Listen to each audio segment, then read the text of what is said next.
Out. मेरे पास तुम्हारे लिए वक्त नहीं है, मैं काम कर रहा हूं। मैं जानती हूँ शब्दों का हथियार बनाकर तुम किस पर हमला करने जा रहे हो।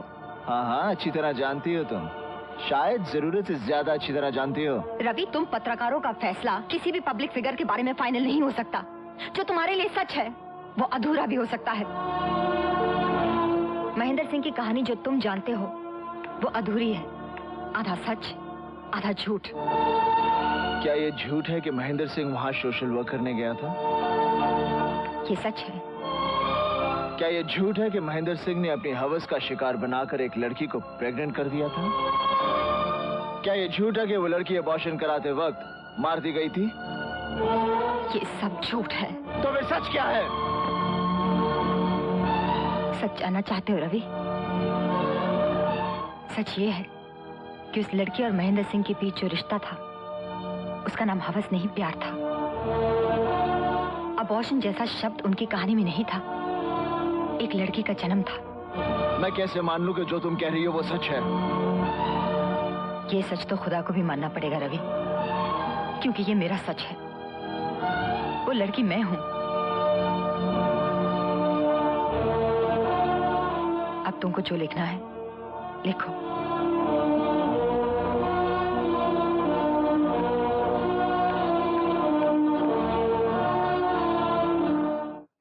हाँ, 1 घंटे में महेंद्र सिंह की आर्टिकल प्रिंटिंग के लिए आ जाएगी। ग्लोरिया, महेंद्र सिंह का ये article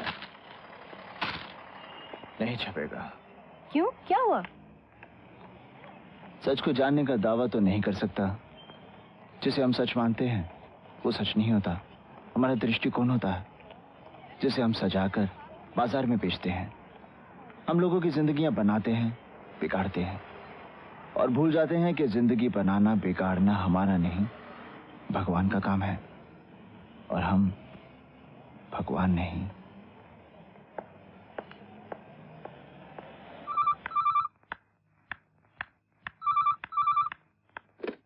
hello Kavita, I'm sorry, वो आर्टिकल नहीं छपेगा। I love you. Me too.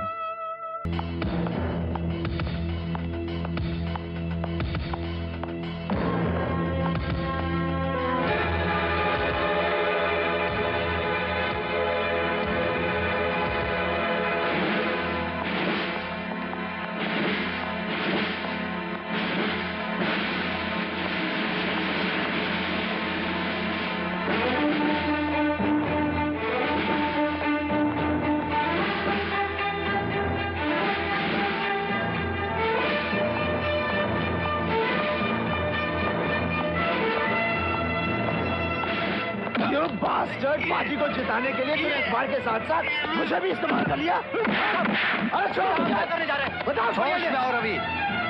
Patil को मेरे दफ्तर से जाते हुए देखकर तुमने कुछ भी सोच लिया? पाटिल साहब तो तुम्हारी शिकायत करने आए थे।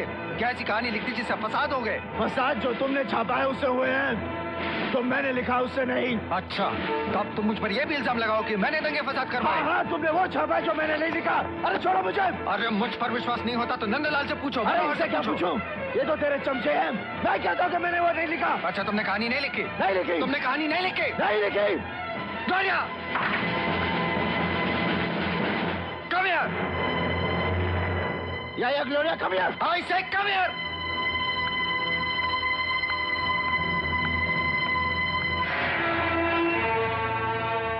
तुम्हारा बॉस हमें से किसी की बात नहीं मान रहा।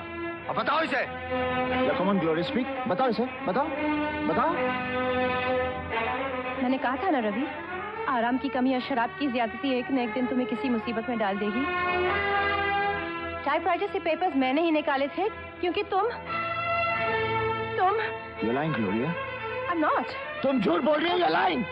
मैंने ये कहानी नहीं लिखी, Gloria. You know I didn't write this. I'm not lying. ये कहानी तुमने ही लिखी।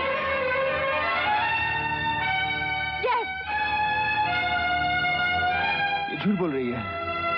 She's lying. बस, अब निकलो यहाँ से और आइंदा अपना मुंह मत दिखाना। चलो निकलो। अरे get out. अरे निकलो। चलो get out. झूठ है। Get out. ये सब झूठ है, मैंने ये कहानी नहीं लिखी।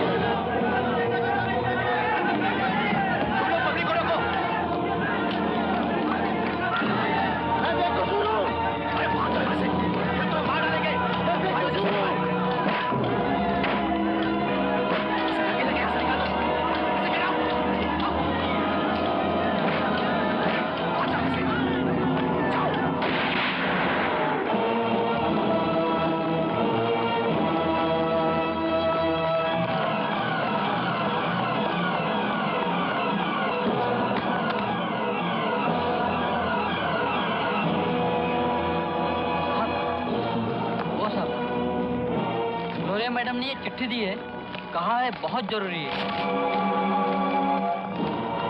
रवि, तुम मुझे कुलाबा गोडाउन में मिलो, मैं तुम्हें सच्चाई बताना चाहती हूँ।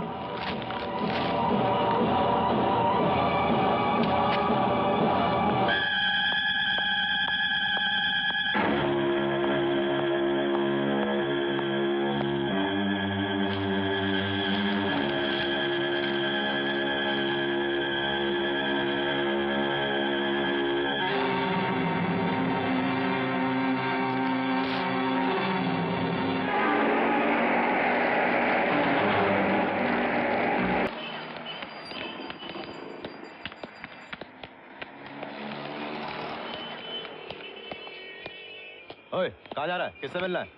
राय से मिलना है। राय? वो आजकल यहाँ काम नहीं करते, किसी जरूरी काम से अमेरिका गए हुए हैं।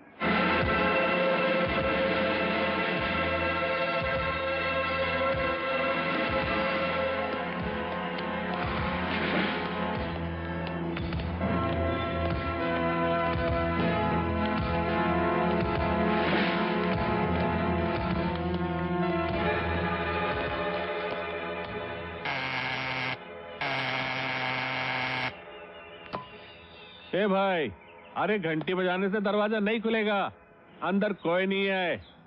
ग्लोरिया अब यहाँ नहीं रहती? ग्लोरिया? अरे उसे मरे हुए तो कई महीने हो गए। मर गई? कैसे? पता नहीं, कई महीने से अस्पताल में थी वो।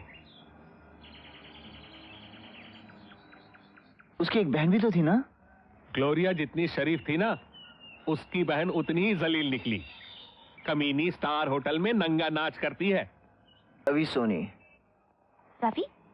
रवि सोनी? अरे लेकिन तुम्हें तो फसादियों ने मार डाला था ना? 5 साल तक मुर्दा रहा, परसों ही मेरा नया जन्म हुआ। नया जन्म? क्या?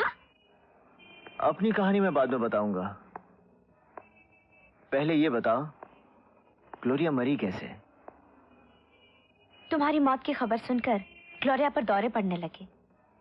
वो चीखती रही, चिल्लाती रही कि मैंने रवि का खून किया, मैंने रवि को मार डाला और मैंने उसे डॉक्टर अशोक के हॉस्पिटल में भर्ती कर दिया। फिर क्या हुआ? फिर ग्लोरिया ठीक होने लगी। वो हमेशा मुझे कहती रहती थी कि मैं जानती हूँ रवि सोनी का खूनी कौन है, किसने उसे साजिश में फंसाया, क्यों फंसाया। मगर मैं अपनी जबान नहीं खोल सकती, वरना वो लोग मुझे मार डालेंगे। बस, और एक दिन ग्लोरिया को मार डाला। खूनी पकड़े तो नहीं गए होंगे? नहीं, खून का इल्जाम डॉक्टर अशोक पर लगाया गया। पुलिस का कहना है कि डॉक्टर अशोक और ग्लोरिया के बीच नाजायज रिश्ता था और ये राज खुलने के डर से डॉक्टर ने उसे दवाई का ओवरडोज देके मार डाला। आंसू पोंछ दो रीटा, आंसू बदले की आग को बुझा देते हैं। बदला? हाँ, बदला ग्लोरिया के कातिलों से।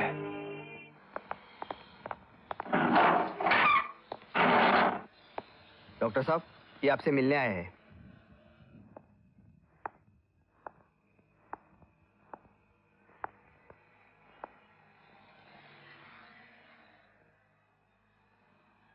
कहिए। वकील साहब ने जो कहानी अदालत के सामने पेश की है, उसमें यह कहा गया है कि ग्लोरिया तुम्हारी पेशेंट थी। तुमने उसे अपने हवस का शिकार बनाया और फिर राज खुल जाने के डर से उसे मार डाला। क्या ये सच है? इसमें इतना ही सच है कि वो मुझसे इलाज करवा रही थी, बाकी सब झूठ है। उसकी बीमारी का कारण? दिमाग की तमाम बीमारियों का कारण है डर। एक ऐसा डर जिसका जिक्र करते हुए भी इंसान डरता है। तो क्या तुमने भी इसी डर नामी मर्ज का शिकार होकर ग्लोरिया का कत्ल किया? मैंने किसी का कत्ल नहीं किया, समझे? जिन लोगों ने ग्लोरिया को तेरी बाहों में देखने का बयान दिया, वो सब झूठे हैं, दुश्मन हैं? दुश्मन वो होता है जो सामने से वार करे, पीठ में छुरा घोंपने वाला दुश्मन नहीं होता। ये सब बिके हुए, डरे हुए लोग हैं। किससे? बताओ किससे? देखो अशोक, अगर तुम बेगुनाह हो तो मुझे बताओ। मैं किसी से नहीं डरता क्योंकि मैं सच से मोहब्बत करता हूँ, सच से। अरे बहुत सुन ली तुम लोगों की सच की बकवास। मैं जानता हूँ तुम भी औरों की तरह मेरी मजबूरी का फायदा उठाओगे, अपनी रोजी रोटी कमाओगे, अपने अखबारों के पन्ने भरोगे। माफ करना मेरे भाई, मुझे कुछ नहीं कहना। अशोक, नहीं मिस्टर, वो आपसे बात अशोक! नहीं करना चाहते। प्लीज आप चले जाइए। अशोक रुक जाओ। Ashok, don't disturb him, okay? अगर तुम सच्चे हो तो भाग क्यों रहे हो? अशोक!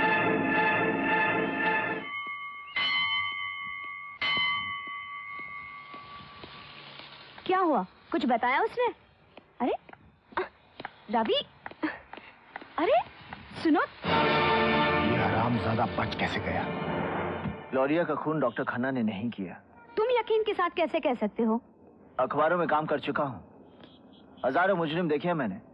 कोई मुजरिम कितना भी झूठ बोले मगर उसकी आंखें हमेशा सच बोलती हैं, और अशोक खन्ना की आंखों में सच्चाई है। तो फिर ग्लोरिया को मारा किसने? उन्हीं लोगों ने जिन्होंने मेरी जान लेने की कोशिश की थी, क्योंकि ग्लोरिया ठीक हो रही थी और उनका भांडा फोड़ सकती थी। मगर सारे सबूत डॉक्टर के खिलाफ है। जानता हूँ। डॉक्टर को क्यों फंसाया गया ये जानने के लिए उसका बैकग्राउंड जानना बहुत जरूरी है। तुम जानती हो डॉक्टर खन्ना का घर कहाँ है?